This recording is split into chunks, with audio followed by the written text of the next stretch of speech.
On se retrouve ici donc à nouveau avec Amandine, avec tous les collectifs, avec les membres du collectif féministe de Latinodoc et avec la Sueltas Colectiva ce soir. Et on voudrait donc te laisser la parole d'abord, Amandine, pour que tu nous donnes tes premières impressions sur ces films, ce que tu as pensé, et qu'est-ce que tu peux nous dire de tout ça?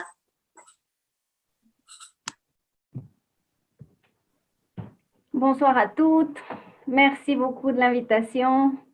Merci de ces présentations. Merci Mariana, querida, pour la présentation personnelle. Merci à mes amis complices du Guatemala et qui sont représentés ici par Aura. Merci au collectif de las Sueltas et merci à Latinodoc de l'invitation. Et surtout, pour la possibilité de continuer à inviter à la réflexion autour des violences faites aux femmes et comment ces systèmes, disons, d'oppression multiples trouvent une illustration concrète et cruelle et quotidienne dans beaucoup de vies de femmes, non? Et l'importance face à ces violences de trouver des stratégies collectives d'action pour pouvoir sortir du cycle de la violence. Donc, j'ai été très, très touchée par le documentaire. Je le trouve très, à part le fait qu'il soit très important, il montre bien, disons, le processus vécu par beaucoup de femmes en Amérique latine, à Abya Yala, non? Pour reconnaître le nom qui a été donné par les populations originaires à ce continent.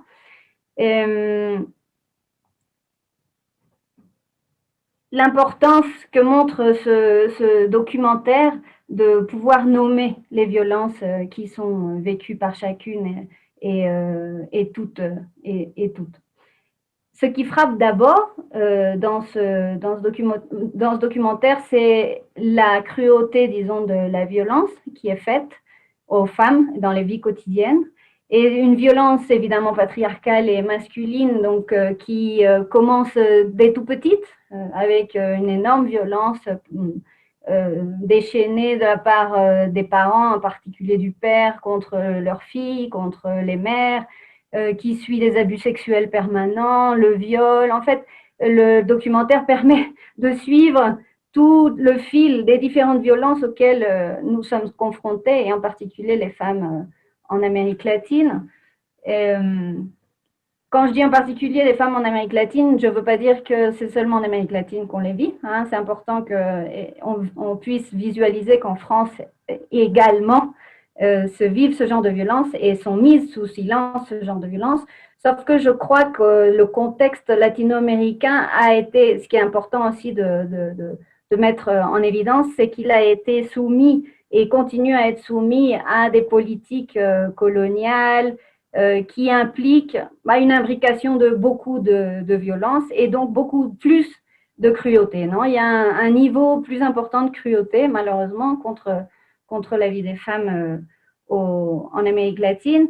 Donc, où s'ajoute la violence masculine quotidienne à la violence du capital dans sa phase néolibérale aujourd'hui, qui s'ajoute à la violence d'État où en fait l'État en Amérique latine s'est construit complètement à partir de la dépossession des territoires, des connaissances et du corps des femmes, où l'État s'est construit absolument en opposition à la population, en déclarant la population basiquement comme ennemie intérieure, ce qui explique, disons, structurellement le fait que la population n'est pas du tout prise en compte dans les politiques publiques. L'État n'a pas du tout été construit pour finalement être au service, non, du bien-être des populations et encore moins des femmes. Et plutôt est un outil pour soumettre, pour massacrer, pour éliminer et la population en général, mais en particulier les femmes, dont le corps est pris en assaut comme champ de bataille. Non? Dans ce documentaire, on peut voir très bien justement comment s'imbriquent toutes ces violences. Non? Cette violence énorme du capital qui fait que ces femmes sont absolument dépossédées de ressources. On parle d'avoir $1 pour pouvoir vivre à la journée, non? Ce qui faisait d'ailleurs pleurer Ruth, qui est cette femme qui vient de décéder. Et en plus, ces violences quotidiennes qu'elles doivent affronter, tant dans la famille, au niveau du papa, comme au niveau au niveau des relations de couple, et au niveau de la rue. Non? Je crois que le film représente très bien justement comment ces violences structurelles se concrétisent quotidiennement dans les vies des femmes. Mais ce qui est intéressant aussi dans ce documentaire, et ce qui, moi, me paraît encore plus important et plus touchant, c'est la façon justement dont les femmes ont réussi à se regrouper. On a l'impression, disons, qu'elles n'ont aucune ressource face justement à cette violence extrême, systématique, structurelle, et seulement en se regroupant entre 7, 8, 9, elles réussissent à pouvoir mettre des mots sur cette violence, une violence qui avait été complètement mise sous silence, qui avait été complètement réprimée, parce que normalisée finalement dans la vie de tous les jours, non? Face à un certain destin, on a l'impression qu'on est complètement face à un destin qu'on ne peut pas changer, alors que finalement ce destin peut être changé par les femmes mêmes, sans attendre effectivement nécessairement qu'il y ait un changement, disons, ou avant qu'il y ait un changement autour d'elles, avant qu'il y ait un changement au niveau de l'État, au niveau des structures sociales, l'importance que les femmes puissent se retrouver entre elles, puissent nommer ces violences, puissent les visibiliser, les visualiser et pouvoir également guérir, disons, toutes les blessures qu'ont laissées dans leur vie cet ensemble de violences.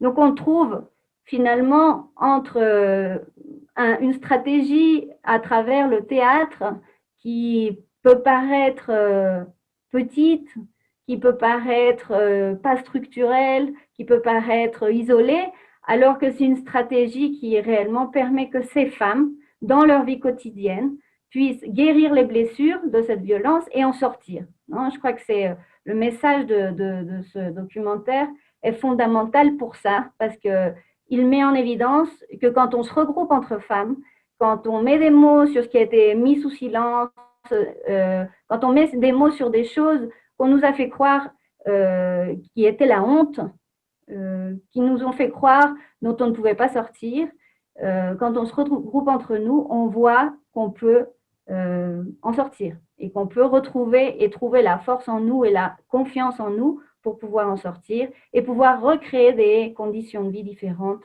pour nos enfants et pour nous-mêmes. Donc, je pense que l'un des messages les plus importants de ce documentaire est là, dans le fait que il y a possibilité de reconstruire la vie et de laisser la violence. Quand je peux trouver énormément de parallèles par rapport au travail que nous avons fait au Guatemala avec Actoras de Cambio, qui est une association que nous avons créée en 2003 avec d'autres complices féministes pour pouvoir rompre le silence autour des viols qui ont été commis systématiquement pendant la guerre et pour pouvoir faire aussi un travail de mémoire historique au niveau social et reconstruire des conditions de vie dignes, justes, où la violence n'est plus tolérée ni justifiée, ni dans la famille, ni au sein de la communauté, ni au sein du pays. Ce sont des stratégies qui, au départ, commencent avec un petit groupe. Et plus le petit groupe devient grand, plus on finit par faire des cercles et des espaces de protection pour les femmes, et non seulement de protection, mais également où les femmes, nous pouvons créer notre vie d'une autre façon, une vie d'une façon juste, libre, sans avoir sans arrêt à être confrontée aux violences masculines. Dans ce travail qu'on a fait à Actoras de Cambio, les femmes disent la justice, finalement, c'est qu'il y ait quelqu'un pour moi. Et je pense que c'est quelque chose de vachement important à prendre en compte, dans le sens où toute cette violence auxquelles elles sont soumises ou auxquelles nous avons été soumises, non seulement, le problème, c'est pas seulement la violence, sinon c'est tout le contexte social qui les isole et qui font qu'en plus, elles sont culpabilisées et responsabilisées de ce qui leur arrive. Et donc, elles sont seules face à ce qui leur arrive. Donc, le fait de se retrouver entre femmes pour pouvoir guérir ça, pour pouvoir nommer, visualiser, dénoncer et en plus sortir de ce système violent, est en effet un processus de justice et une stratégie collective de justice pour nous, les femmes. C'est un espace, comme on peut voir dans le documentaire, où elles sont écoutées et où elles s'écoutent entre elles. Et le fait d'être écoutée paraît peu, mais le fait d'être écouté permet à ce moment-là de libérer la parole et permet de sentir que ce qu'on a vécu est important. C'est pas, la société ne s'en fiche pas, la société ne culpabilise pas, sinon que c'est important pour la société ce qui leur arrive. En résumé, leur vie est importante. Quand on commence à valider ce qu'on ressent, quand on commence à valider l'histoire qu'on a eue et mettre un nom sur l'histoire qu'on a vécue, ça permet de valider, de légitimer notre histoire, notre vie et nos désirs aussi et nos rêves de construire une autre vie, un autre contexte. Une des choses qui m'a paru les plus fortes du documentaire, c'est justement cette prise de conscience que la violence systémique qu'elles avaient vécue, c'était une violence qu'elles-mêmes reproduisaient sur leurs enfants. C'est un point fondamental pour pouvoir construire des relations et des sociétés sans violence. Dans le sens où si on ne prend pas conscience que le changement ne va pas venir de l'extérieur, sinon vient de nous, c'est-à-dire à l'intérieur, personnel et collectivement, il n'y aura jamais de changement. Si on continue en termes de mouvement féministe à être seulement dans la dénonciation sur l'ennemi extérieur, sur l'agresseur extérieur, sur l'État extérieur, sur le militaire extérieur, ce qui ne veut pas dire que ce n'est pas important de dénoncer, c'est important de dénoncer. Mais si on reste seulement dans ce schéma-là, on oublie complètement la façon dont cette violence nous affecte et dont nous sommes nous-mêmes produits et reproduisantes. Et quand elles prennent conscience de ça, c'est un moment impressionnant dans le documentaire parce qu'à ce moment-là, donc, elles commencent à agir d'une façon différente. Elles commencent à se mettre en relation avec leurs enfants de façon différente. Et non seulement elles se mettent en relation de façon différente avec leurs enfants, sinon aussi avec toute la société. Donc à ce moment-là, elles prennent conscience de l'importance de mettre une limite personnelle et collective à la violence à l'extérieur, c'est-à-dire en termes social, mais aussi à l'intérieur dans leur relation sociale à elles, leur relation affective à elles. Le problème de seulement voir la violence structurelle en termes extérieurs, c'est qu'on finit par croire que ce qui va changer notre vie, c'est l'extérieur. Et ça nous met dans une dynamique c'est peut-être choquant ce que je vais dire, mais je vais le dire. Ça nous met dans une dynamique de mendiante. Ça nous met dans une dynamique de demander de façon permanente aux autres qu'ils changent leur relation vis-à-vis de nous. Et ce n'est pas en demandant que cela va. Même moi, j'ai du mal à parler en français, je suis désolée. Ça fait très longtemps, ça fait plus de 20 ans que je suis en Amérique latine. Et en effet, ça se sent, j'ai du mal à parler, à trouver mes mots, mais je vais y arriver. Pour reprendre le fil de mon idée, ce n'est pas seulement en demandant à l'État ou en demandant aux agresseurs qu'ils changent leur attitude vis-à-vis de nous, puisque si l'État a massacré, si l'État a violé ou si les agresseurs ont violé, c'est parce qu'ils se sentent dans leur bon droit de violer. Et donc, ce n'est pas eux qui vont reconnaître qu'ils ont violé, ce n'est pas eux qui vont réparer cette violence. Ce n'est pas eux, puisque eux, ils pensent qu'ils sont dans leur bon droit. Et leur droit patriarcal, c'est celui-là. Leur droit patriarcal, c'est le droit de s'approprier, le droit de posséder, le droit d'annihiler, le droit de massacrer. Donc, ce n'est pas eux qui vont le reconnaître. Et même s'ils le reconnaissent, ce n'est pas suffisant. Il faut qu'il y ait un changement réel pour que la violence cesse. Et pour que la violence cesse, il n'y a pas d'autre chemin que la possibilité de recouvrer la confiance en nous, le pouvoir personnel et collectif de mettre fin à cette violence, c'est-à-dire de ne plus l'accepter, de ne plus l'accepter, de ne plus l'accepter, de ne plus tolérer une seule blague sexiste, de ne plus tolérer une seule action de violence contre nous ou contre d'autres, de ne plus tolérer aucune alliance, aucune complicité avec ce genre de domination masculine et capitaliste. Et ça, malheureusement, ça passe par nous. Et je pense que le documentaire met très bien en œuvre et très bien en place cette idée à travers justement le changement qu'a impliqué un processus de théâtre pour leur vie. Ça a l'air rien du tout, alors que ça a changé toute leur vie. Et ça a permis justement qu'elles mettent fin à la violence et qu'en plus, elles créent d'autres conditions basées sur le respect, basées sur l'affection, basées sur la reconnaissance d'elles-mêmes et sur la reconnaissance des autres. Donc, je pense que c'est quelque chose qui nous permet, disons, ce documentaire nous permet d'aller un peu plus loin, justement, que seulement la dénonciation, et met en scène la possibilité de changer de logique et d'agir collectivement, mais collectivement sur nos vies, pas seulement en pensant que le changement va venir parce qu'on agit en manifestant. La manifestation est importante parce que symboliquement, ça permet d'occuper publiquement le territoire avec une autre voix. Mais si dans nos vies, les choses ne changent pas, la seule chose qui est mise en évidence, c'est la contradiction entre ce qu'on dit et ce qu'on fait. Et donc, la grande, à mon avis, le grand défi dans tous les mouvements féministes, c'est d'arriver à être en cohérence entre ce qu'on dit, qu'on veut, et réellement la réalité qu'on crée pour nos vies et pour la vie des autres.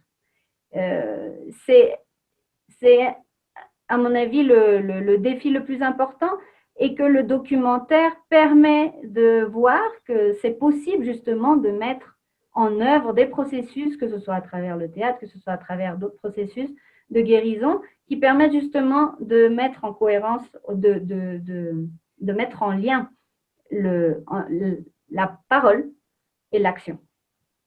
Et donc la transformation réelle des vies.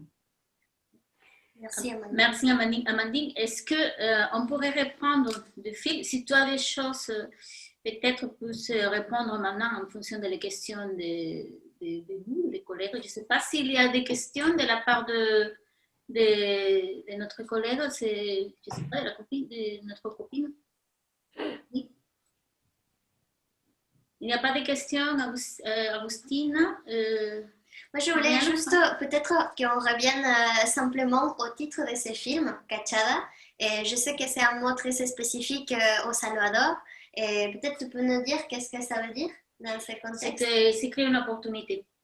C'est comme cachar. Je ne sais pas. C'est saisir l'opportunité. Mais Guatemala, c'était un mot qui se ressemble. C'est cachar algo. Le mot, c'est cachar. Mais cachada, c'est tu as une opportunité, tu la prends. Tu la, mais c'était toujours en positif. Parce que tu cachas algo. Et dans ces cadres-là, c'est plus symbolique parce que c'est prendre de la vie quelque chose qui nous fait de bien.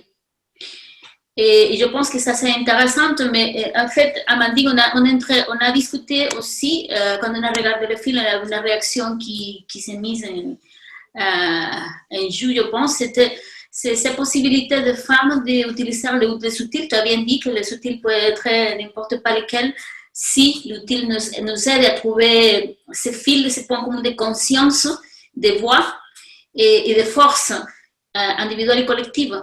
Et ça répond un peu, je ne suis pas expertrice de théâtre, mais Gabi peut-être pourrait nous aider, mais l'utilisation du théâtre en tant qu'un espace de pouvoir aller à ton intérieur à partir de ton expérience, construire quelque chose. Mais ça met en évidence quand tu mets la pièce de théâtre à regarder tous et toutes, à regarder ta famille, à regarder la société, et ça me semble beaucoup à l'expérience aussi d'Actores de Cambio, qu'il y a différents contenus qui sont développés à partir de cette expérience, mais des contenus de réinverser la culpabilité aussi. C'est-à-dire dire à la communauté, dire à l'espace local et aussi général, parce que Teatro Cachada, la Cachada Teatro, ça s'appelle, sont maintenant une compagnie de théâtre professionnelle. C'est-à-dire qu'ils sont déjà dans ce niveau professionnel, ils ne laissent pas son côté d'économie informelle. Et c'est important aussi de dire qu'à San Salvador et en Amérique centrale, l'économie informelle, c'est une base économique assez forte, c'est trop fort, et c'est plutôt dans les épaules des femmes, c'est des femmes qui gèrent l'économie informelle. Elles continuent à entrer avec l'économie informelle et à côté son projet de vie commun. Mais c'est aussi une possibilité de réinverser la culpabilité.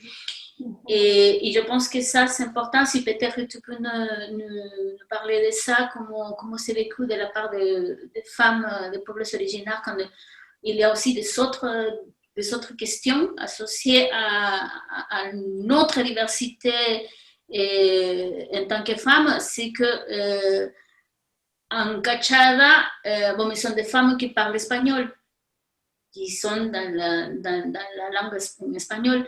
Mais pendant que, quand on parle un peu de l'expérience des Actores de Cambio, elles sont des femmes des peuples originaires qui ne parlaient pas nécessairement la langue.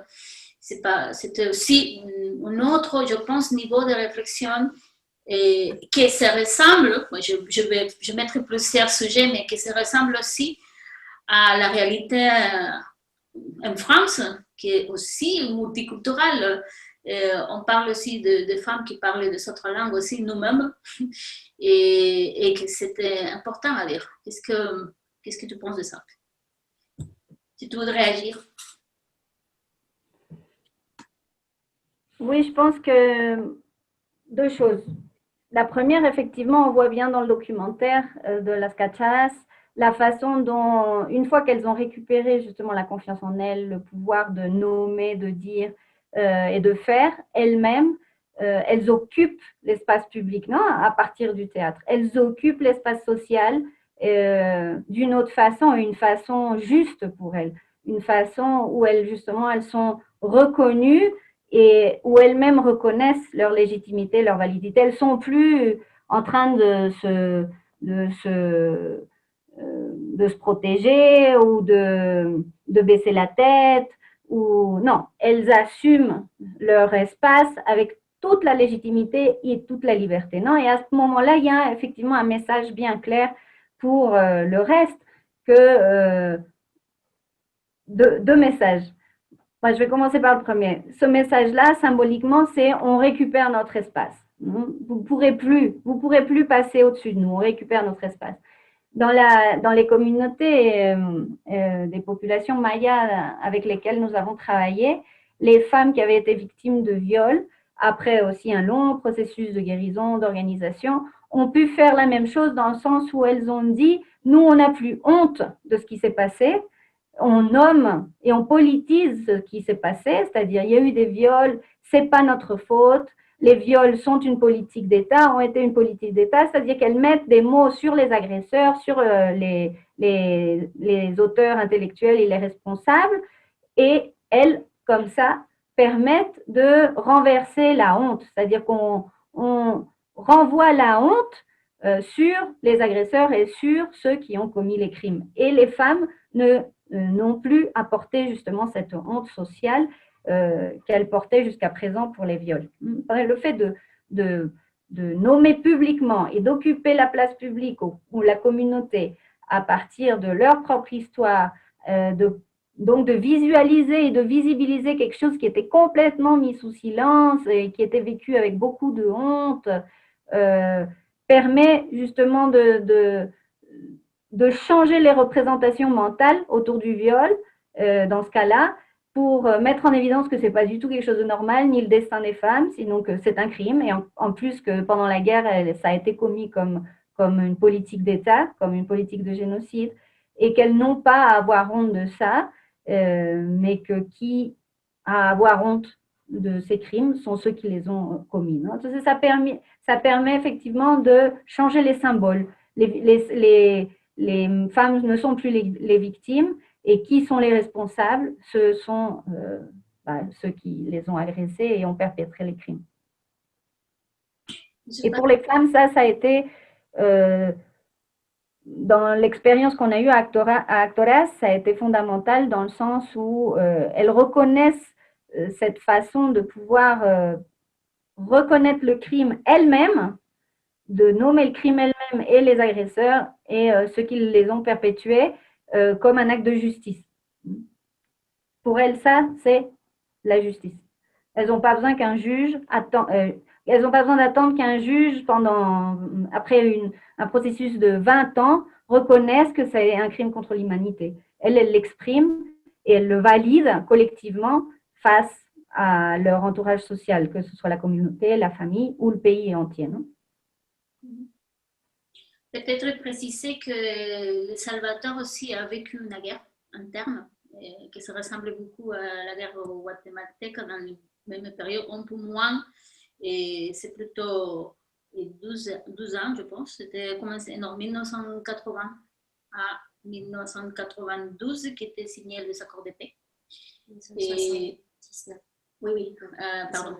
Et je pense que c'était important de dire ça pour expliquer aussi ces contextes. Mais aussi, je pense qu'une autre discussion qu'on pourrait faire peut-être, je ne sais pas si qu'est-ce que tu penses de la discussion qu'il y a sur l'Amérique latine sur la guerre de basse intensité, dans l'Amérique latine comme un mécanisme dans lequel toute la région est aussi est touchée d'une manière ou d'une autre dans un contexte de guerre qui n'est pas assez déclaré. Qui peut être la guerre avec l'extraction minière, et qui amène des petits espaces, petits territoires des menaces contre la population, mais aussi associées au corps des femmes. Et je pense que malgré que toutes les discussions qui ont eu dans l'Amérique latine sur la violence et contre la guerre, c'était quelque chose qui ça continue. Oh oui, bien sûr. Moi, je ne dirais pas qu'elle est de basse intensité. Je dirais comment je dirais qu'elle est absolument ouverte, exacerbée. Si, non, de basse intensité, elle ne l'est pas. C'est pour ça aussi que j'essayais de mettre en contexte, disons, la violence quotidienne vécue par les femmes avec la violence systématique historique, non, que les populations en Amérique latine ont vécu, parce qu'en effet, ce moment qu'on est en train de vivre en Amérique latine avec une violence mais complètement déchaînée, cruelle, qui implique le narcotrafic, des mercenaires, l'État, les militaires, qui sont tous des acteurs militarisés qui de temps en temps font des alliances, de temps en temps se combattent pour pouvoir récupérer le territoire et pouvoir faire leur négoce. Mais effectivement, à feu et à sang, tout le territoire en Amérique latine. Guatemala, je pense que c'est un exemple de laboratoire de la cruauté en Amérique latine, parce que c'est petit, parce qu'ils ont pu occuper, ils ont pu massacrer une grande partie de la population maya. Et je pense que si on regarde Guatemala, on peut comprendre aussi historiquement beaucoup d'autres conflits qu'il y a actuellement en Colombie, au Mexique, même si effectivement au Mexique, l'État a une telle force qu'il réussit à faire croire qu'il y a une démocratie, mais la quantité de territoires qui sont complètement dépossédés, occupés par le narco, par les multinationales extractivistes qui déplacent les populations entières, violent les femmes pour déplacer les populations. En fait, c'est des tactiques de guerre qui sont employées effectivement de différentes façons depuis l'époque coloniale. Non, je pense qu'effectivement, les acteurs ont changé de tête ou de nom, parce que souvent, c'est les mêmes acteurs qui changent de nom. Par exemple, les militaires qui ont été formés pour la politique contre-insurrectionnelle par exemple, l'armée américaine, états-unienne et par l'armée française aussi. Toutes ces politiques politiques contre-insurrectionnelles pour soumettre soi-disant l'opposition, les rébellions, les révolutions, finalement aujourd'hui se retrouvent à la tête des entreprises de sécurité, des entreprises de vente d'armes, aussi à la tête des grands groupes des narcotrafics comme les CETA.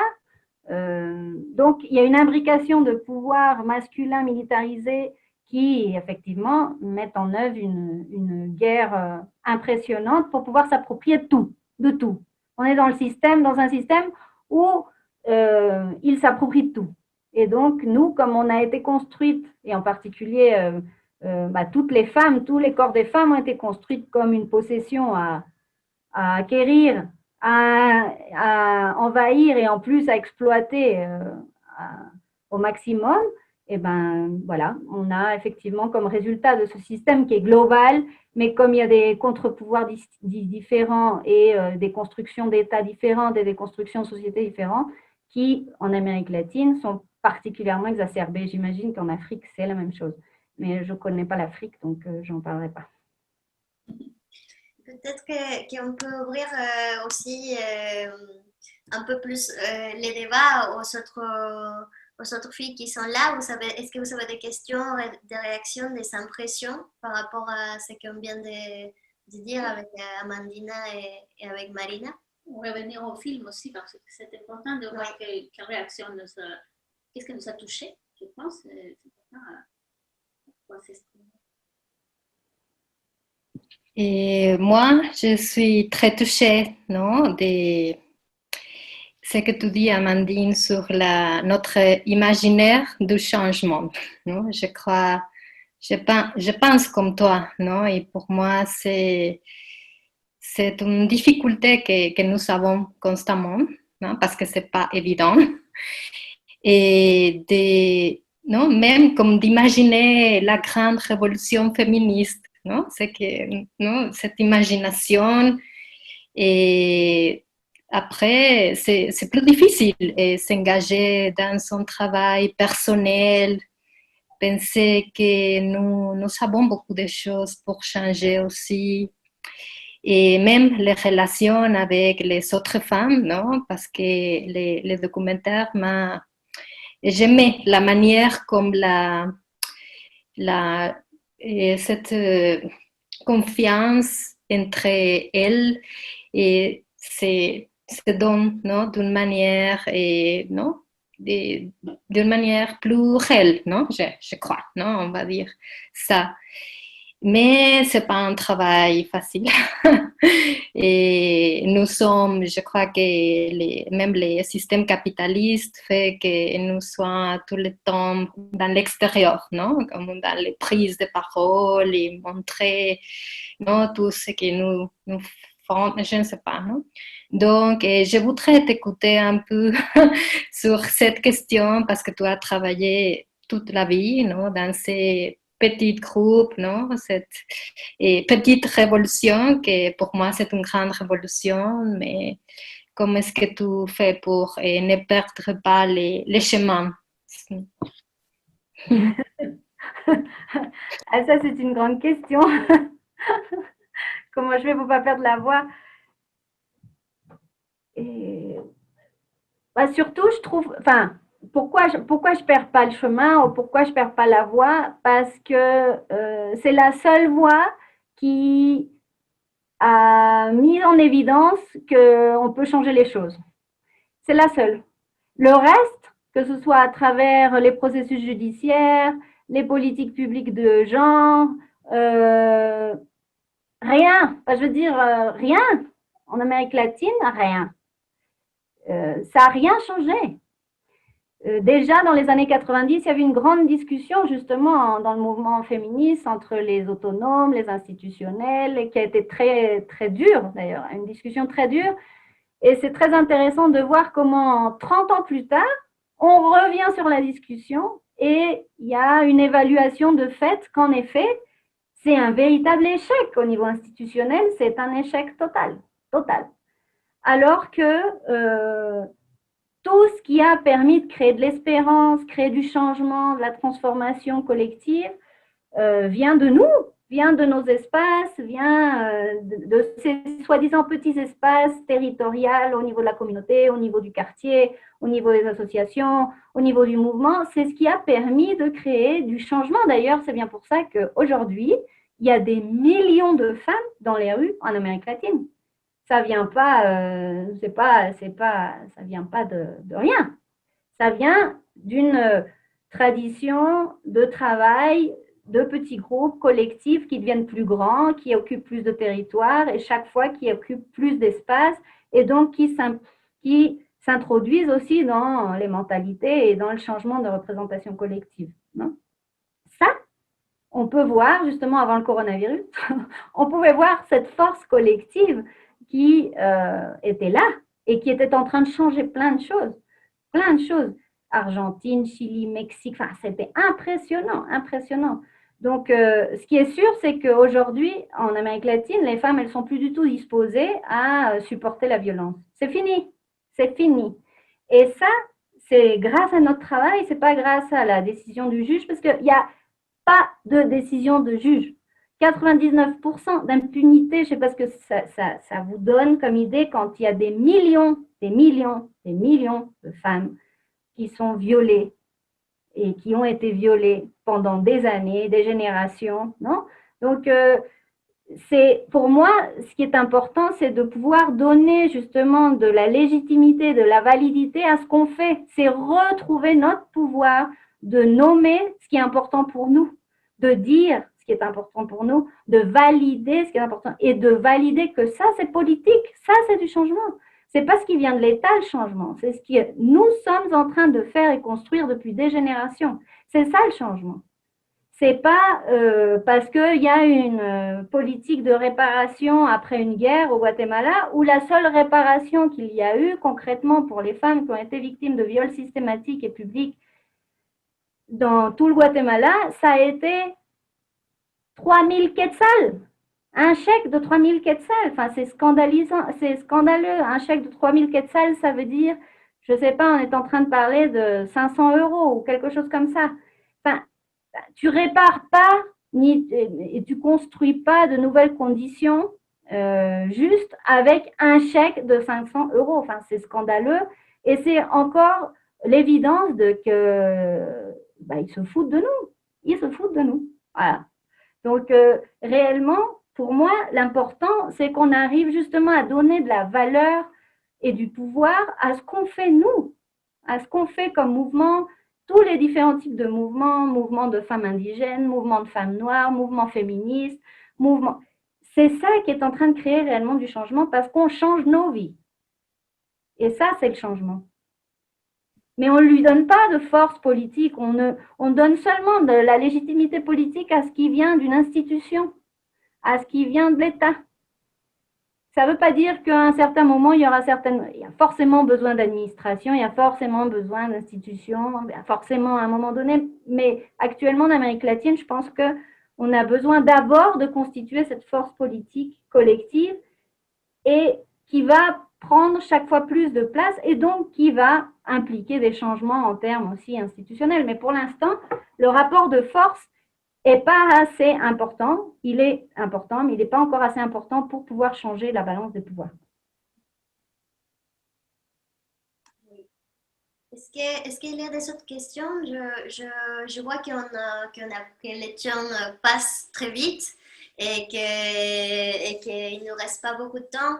Mais je voulais peut-être, pareil, faire certains points que je pense que sont importants de mentionner et de partager avec vous toutes. Et dans le sens où il y a tout d'abord ce que tu disais, Amandine, sur l'idée de ces corps territoires, et c'est quelque chose que vous revendiquez aussi beaucoup et comme contexte. Et je me demandais aussi cette question du corps, comment il s'exprime dans ces films, comment il s'exprime dans les processus, par exemple, théâtral que vous avez fait avec Actoras de Cambio. Et qu'est-ce qu'il dit le corps que parfois il n'est pas dit par les mots, par les autres justement moyens d'exprimer. Qu'est-ce qui donc peut créer les corps aussi dans ces genres de processus. Et on voit que ça, c'est directement lié aussi à l'effet de pouvoir décider également sur nos corps. Et cette idée de décider sur nos corps nous mène aussi à la question également des conditions, par exemple, des femmes en particulier au Salvador ou en Amérique centrale. Catalina, une des personnes qui a participé avec nous à la préparation de cette soirée, il parlait de paternidades ausentes y maternidades desmitificadas. Et c'est vrai que dans les films, il y a une partie où ce sujet est abordé, non? Que comment on fait quand on se retrouve dans un rôle de mère, quand on ne l'a pas forcément choisi, ou ça a été très, très dur, comment on fait face justement à cette violence-là qui dépasse également les autres contextes. Je me demandais, notamment peut-être pour toi, Marina, pour d'autres personnes, également quel est le contexte justement de l'avortement dans le Salvador et Guatemala. Et je ne sais pas, Amandine, si tu veux répondre sur le contexte de pénalité. Non, en fait, je partageais que dans l'Amérique centrale, le Salvador et Guatemala ont une peine assez forte pour l'avortement. Les dernières données que j'ai trouvées, c'est pour San Salvador, c'est de 45 années pour la pénalisation pour l'avortement. Et en Guatemala, c'est de 25 années. Et que de plus, il y a un recul, je pourrais dire, de la loi, comme tu as bien dit, parce que des fois, le mouvement des femmes avançaient un peu sur la loi de l'avortement et pour la reconnaissance médicale comme minimum. Et maintenant, on se trouve dans une situation dans laquelle il y a un recul face aussi. C'est très important de dire. On ne peut pas regarder un comportement social ou politique d'un pays si on ne regarde pas la globalité. Dans mon point de vue et mon expérience, c'est que aussi c'est très important que plus ça commence à avoir une conscience des femmes sur son corps et de la lutte, par exemple, au Chili, à l'Argentine, pour l'avortement, pour les droits à l'avortement, et que ça devienne quelque chose de contestation de masse, plus la relation de la condition des femmes de l'Amérique centrale avec le gouvernement très, très, très conservateur, et plus, comment on dit, pénalise plus. C'est comme si les gardiens de cette contestation et que pour les États assez conservateurs, je ne sais pas si je me fais comprendre bien, mais je sens que quand l'Argentine et le Chili sont assez ouvertement sur l'avortement, au Guatemala, c'est plus répressif. Les manifestations qu'on a eues au Guatemala pour l'avortement, au San Salvador aussi, au Nicaragua, on parle de Nicaragua avec un gouvernement sandiniste, entre guillemets, et la répression de l'État, c'est vraiment fort. C'est une espèce de contrôle et de châtiment pour dire aux femmes, et l'utilisation de la violence, pour dire aux femmes, restez chez vous, ne faites pas comme les autres parce qu'on va vous donner un châtiment. Et c'est très intéressant.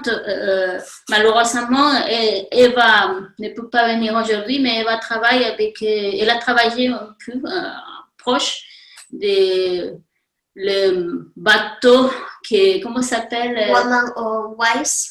Woman of Wise, c'est le bateau sur l'eau, qui est bon, c'est long à parler de ça, mais c'est un bateau qui aide à aborder aux femmes, mais en faisant sortir aux femmes du territoire et les faire amener dans les territoires internationaux, que c'est plutôt dans la législation internationale. Et au Guatemala, la situation était vraiment complexe, mais par contre, toute la force que tu viens de dire sur la conscience du corps que nous, que de petits ça construit, est aussi contestataire. Ça veut dire qu'il n'arrivait pas non plus à nous faire sauter, on dit comme ça, à callarnos. Et c'est important aussi. Mais par contre, à niveau de l'État, toutes les politiques des lois sont, il a un recul de ça. Je ne sais pas si je me fais comprendre et si tu me comprends. Très bien. Bon, ben là, il y a deux points différents. Non, un truc, c'est sur l'avortement et la première question de Gaby, c'était sur le corps, non? Sur comment le corps parle quand on n'arrive pas à mettre des mots sur les choses ou quand on n'a pas la possibilité de mettre des mots sur nos histoires de violence.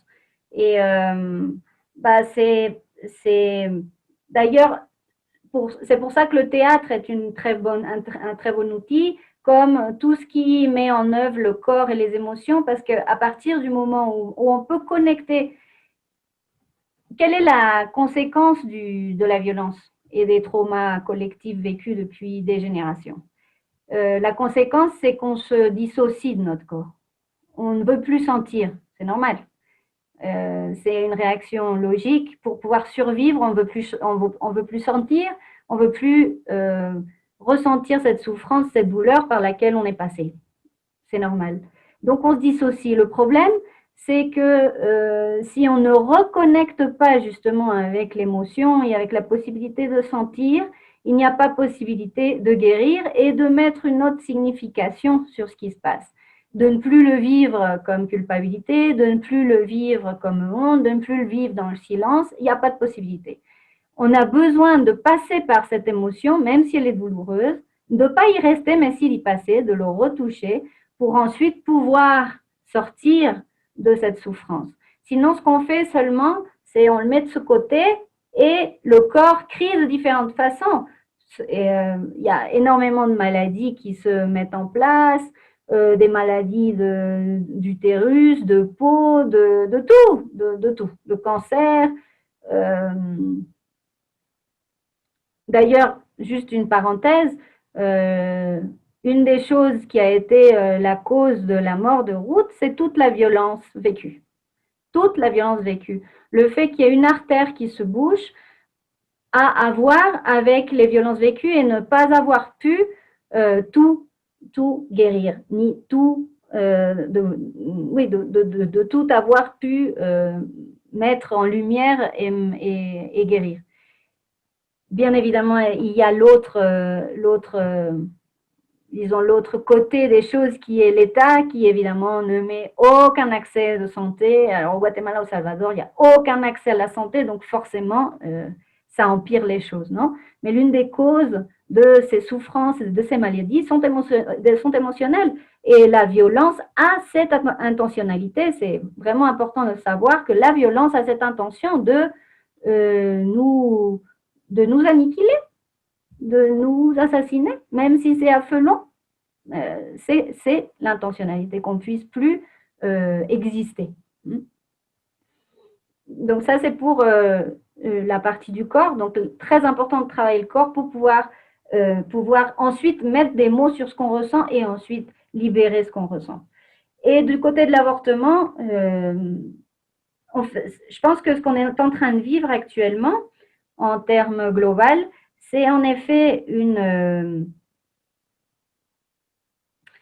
militarisation et une répression, une augmentation, une exacerbation de la répression face aux femmes qui est impressionnante.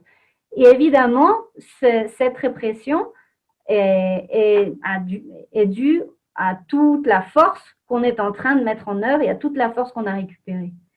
C'est sûr, on est en train de parler qu'on est en train de récupérer du pouvoir. On est en train de rééquilibrer le pouvoir et les forces en jeu. Donc forcément, ce qu'ils sont en train de faire en termes de patriarcat et de domination masculine, blanche et capitaliste, c'est de mettre tous les moyens en œuvre et comme ils ont tous les moyens légaux, ils ont tous les moyens militaires, ils ont tous les moyens économiques, ils mettent tout en œuvre pour faire en sorte que ce mouvement de femmes qui est en train de rééquilibrer les pouvoirs disparaisse.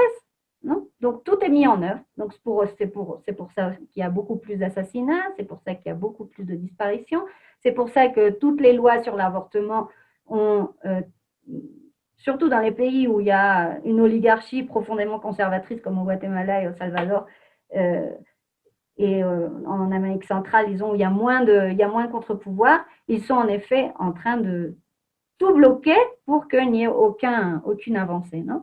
Et dans les autres pays, par exemple Chili, au Chili, c'est pareil, c'est impressionnant la force avec laquelle l'État est en train d'essayer de réprimer un mouvement qui est collectif, qui est citoyen, qui est énorme, et ils mettent en œuvre effectivement tout pour qu'il n'y ait aucune avancée et pour qu'on continue à être à se taire. Non? Mais je pense que même si effectivement on est en train de vivre un moment particulièrement violent, je pense et donc il faut penser les stratégies collectives face à ce contexte particulièrement violent pour nous protéger aussi. Je pense qu'ils sont en train de perdre la bataille. Et c'est pour ça qu'effectivement, il y a énormément de répression. Donc, il faut faire très attention dans nos stratégies collectives.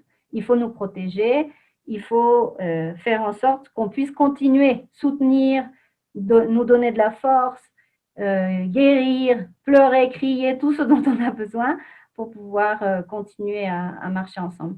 Parce que je pense qu'ils sont en train de perdre la bataille. Et c'est pour ça qu'ils sont en train de perdre pied. Et c'est pour ça qu'ils utilisent tous les moyens.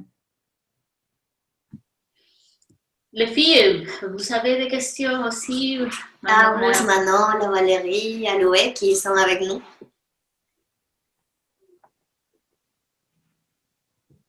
On a parlé beaucoup de l'Amérique centrale, mais qu'est-ce qui se passe là-dessus? Comment vous voulez nous partager sur votre impression sur les films qui s'appartiennent à l'Amérique centrale, bien sûr, mais qui vous nous correspondez de notre territoire, l'Amérique du Sud. Moi, je voulais remercier Amandine et les deux collectifs, le collectif féministe Latino-Doc et le collectif Las Sueltas, parce que ce que j'ai entendu ce soir, ça m'a vraiment passionnée, ça m'a touchée, ça m'a donné de l'émotion et je voulais vous dire merci pour ces merveilleux moments. Merci à toi, Valérie. Et moi, je voulais faire juste un petit commentaire par rapport au film. Et je crois que c'était extrêmement touchant. Et je vais bien souligner ce qu'elle parle et ce qu'elle met en avant par rapport à la maternité. Je crois que tout le travail qui a été fait avec le théâtre, mais par rapport à ses propres histoires. Et oui, je crois que c'est important. Gaby l'avait nommé qu'il y avait une autre fille qui avait commenté par rapport à la démythification de la maternité. En fait, que ces femmes peuvent sentir que c'est légitime de dire que peut-être si elles auraient pu choisir, elles n'auraient pas été mères, en fait, et de pas démoniser ça, en fait, de l'accepter, de pas se juger elle-même comme femme. Et parce que ça montre aussi une imbrication de beaucoup d'oppression, en fait. Ça montre, par exemple, j'ai trouvé très, très touchant cette scène où il y a une femme qui fait en sorte qu'elle est avec ses bébés et qu'elle finit par, en fait, montrer toute sa colère parce qu'elle ne peut pas donner à manger. Il y a plus, elle n'a pas d'argent, elle ne peut pas acheter de nourriture pour ses fils. Donc, c'est vraiment, je crois que ça laisse avoir vraiment beaucoup tout le mélange de violence énorme qu'il y a, d'oppression, la précarité que doivent subir les femmes, qu'en plus d'être pauvres, elles sont femmes, elles sont, en fait, tout ce mélange d'oppression qui devient encore plus cruel dans ce contexte-là. Et je voulais juste reprendre par rapport à l'idée de l'importance d'agir en collectif, de s'organiser entre femmes et comment ça peut vraiment changer les histoires et personnelles et la vie de beaucoup de femmes. Mais aussi, je crois que c'est très important en fait, pour moi, c'est deux luttes qui vont vraiment parallèles parce qu'on ne peut pas, à travers ça, c'est que c'est possible de dénoncer ce qui fait l'État, ce qui fait la justice, qu'on peut pas, oui, c'est deux façons qu'il faut construire, je crois, parallèlement, parce qu'on ne peut pas arrêter de dénoncer la criminalisation des femmes qui avortent encore en Amérique latine. On ne peut pas arrêter de dénoncer la justice qui est énormément patriarcale et qui ne met pas de mesures pour que les agresseurs arrêtent de s'approcher des femmes qui sont agressées. En fait, je crois que ça permet de s'organiser entre femmes. Cette force qui se crée permet de dénoncer, de faire une lutte et encore plus grande face à tout ce qui nous opprime, face à ce système qui nous tue de plusieurs façons tous les jours.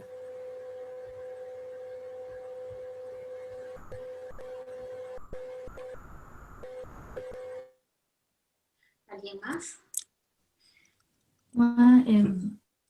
Bon, d'abord, je voudrais vous remercier à vous toutes pour le partage, à Amandine, Latinodoc, Sueltas, pour toute cette construction ensemble.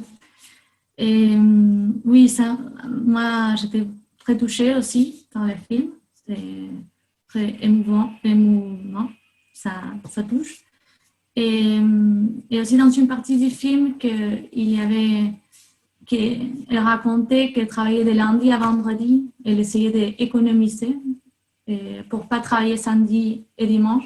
Je voulais remarquer ces parties-là parce que moi, quand je le regardais, je pensais dans ces contextes-là du Covid, avec confinement, ce n'est pas la même réalité. Alors, si avant, on avait déjà des violences économiques pour la précarité laborale, pour cette violence de l'État, que c'est aussi un type de violence, maintenant c'est pire. Et alors, je voulais remarquer, parce que tu l'avais dit, Amandine, au début, un peu le contexte d'Amérique latine et ses politiques de colonisation, et comment ça imbrique des différentes violences, et comment tu trouves maintenant, comment tu fais cette lecture dans ces moments-là, dans ces contextes-là, par rapport à maintenant, nous, de ce contexte européen, français, qu'on a des choses en commun, mais aussi on a des différences. Et ce type de violence, même dans ce contexte, c'est très différent. Alors, ces contextes du Covid nous touchent différemment. Et voilà, c'est pour ça, les copines de Latinodocs avaient récupéré le nom de Colonial Virus. Et aussi, moi, j'avais la même question que Gabi, en fait, par rapport au corps, parce que quand je dis, ces prises de conscience qu'elles sont prises par rapport à la violence, que répétaient les cercles de violence. Et là, elles sont plus le mettre en relation avec ses enfants et avec la société. Et quand tu as dit qu'elles sont prises l'espace public, tu as fait ça aussi. C'est aussi, c'est par rapport au corps. Et je ne sais pas comment le dire en français, en fait, mais on parle d'empoderamiento, non? De prendre un peu ce pouvoir de transformation. Et moi, je pensais que les luttes dans la rue, ce sont aussi importantes, comme tu avais dit, mais ça serait cool, en fait, que ça soit une conséquence de ce travail-là qu'on fait sur nous-mêmes. Que c'est vraiment très dur parce que des fois, on ne se rend pas compte. Et c'est ce travail sur nous qui nous permet de prendre conscience et après, cette ressource de transformation, non? Et voilà, que ce sont les deux côtés. Alors, je trouvais très, très intéressant tes paroles.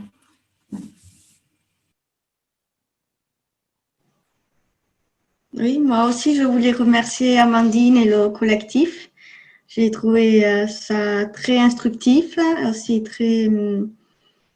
c'est très poignant. Et je trouve que le présenter aussi ici en France, dans le cadre du festival, ça montre aussi un peu une réalité, parce que c'est une réalité qui existe dans toute l'Amérique latine. Oui, elle est très forte, elle est très présente dans beaucoup de choses.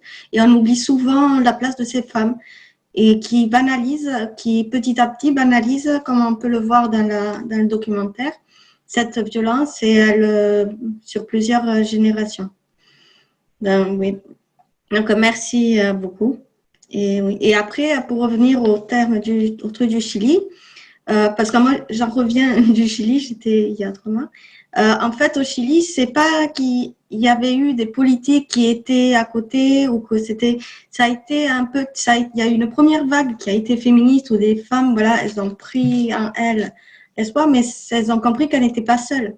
Et c'est ça aussi qui fait la force, je crois, dans ces mouvements et dans ce truc de théâtre aussi, c'est se rendre compte qu'elles ne sont pas toutes seules et qu'il y en a d'autres et qu'elles peuvent aussi verbaliser ou si elles n'arrivent pas à le verbaliser, à accentuer, à agir et montrer ce qu'elles ressentent sans se sentir, sans qu'on leur fasse des reproches par rapport à ces sentiments et qu'on les humilie. Et je trouve que ça, c'est assez important et fort quand tu souffres beaucoup de violence comme ça dans le quotidien.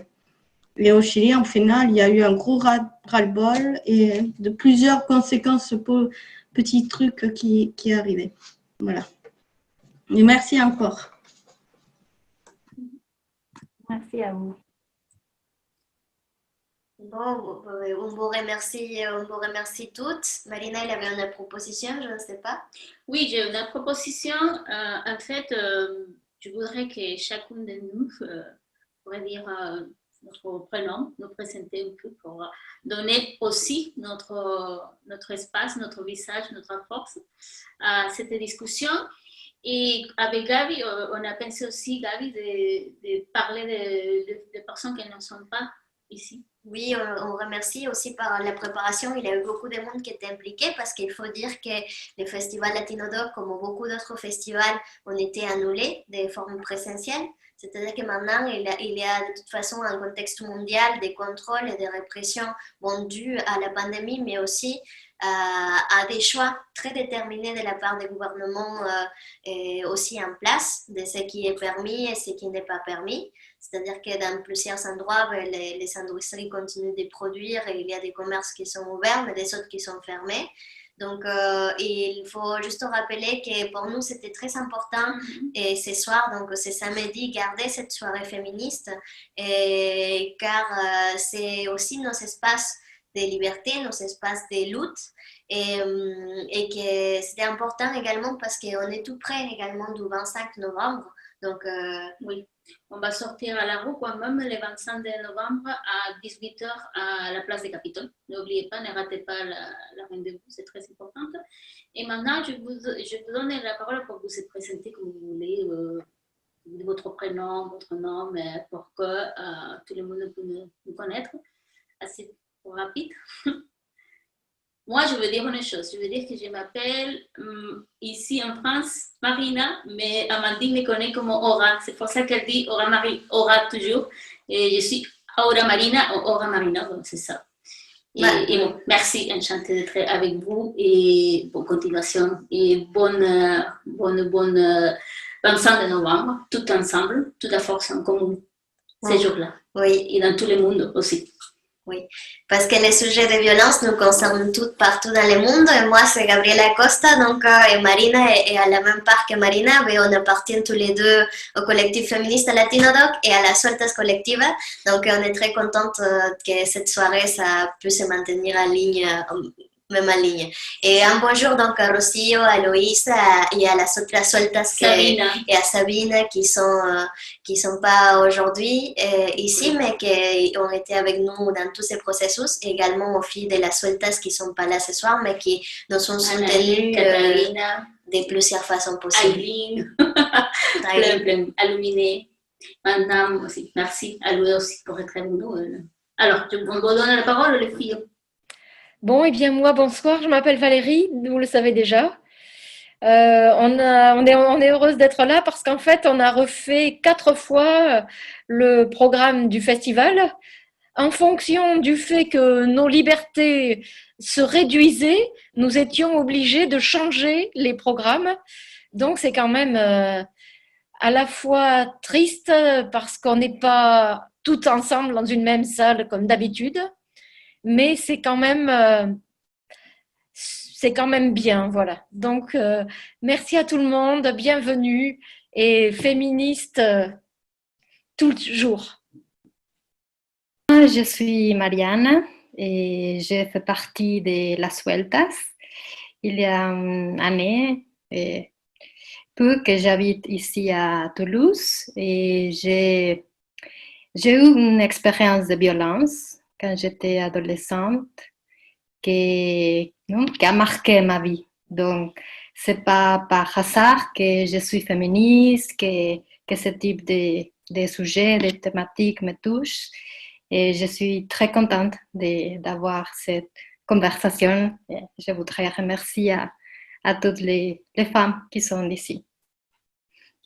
Bon, moi, c'est Manola et j'appartiens aussi au collectif Las Sueltas, à la collective.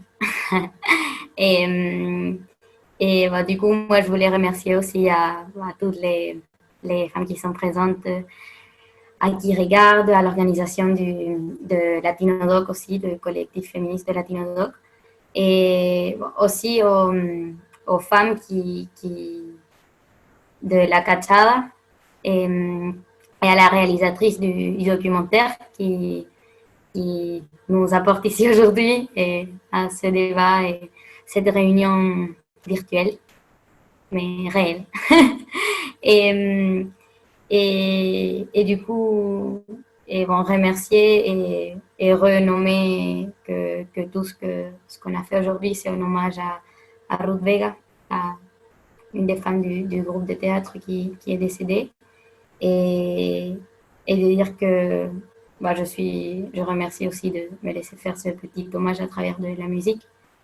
C'est une pratique comme le théâtre politique aussi et que je crois que toujours on peut mettre au service de nos luttes et de nos convictions.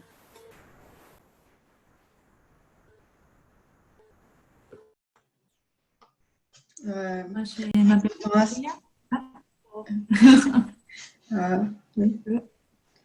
Moi, c'est Aloé Alvarez.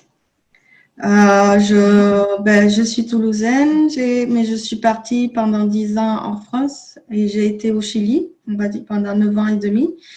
Et je suis revenue il y a tout juste 3 mois et il y a très peu de temps que j'ai réintégré le collectif féministe.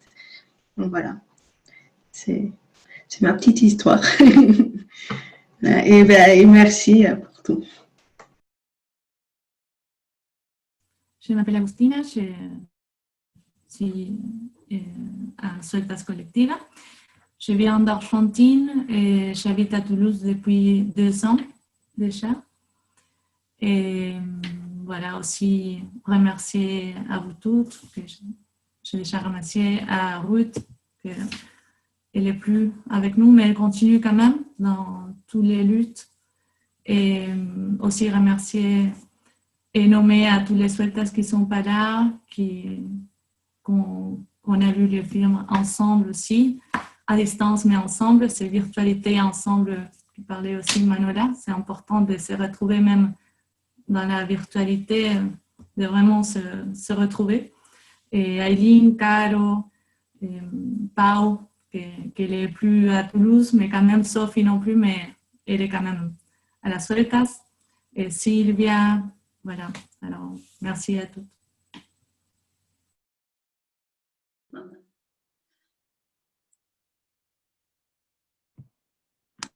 Ya no me voy a presentar.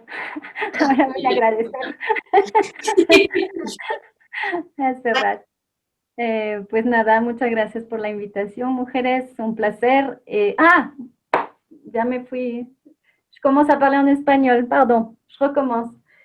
Et oui, c'est ça, quand on est dans un contexte quotidien, dans une langue, ça finit par être sa propre langue.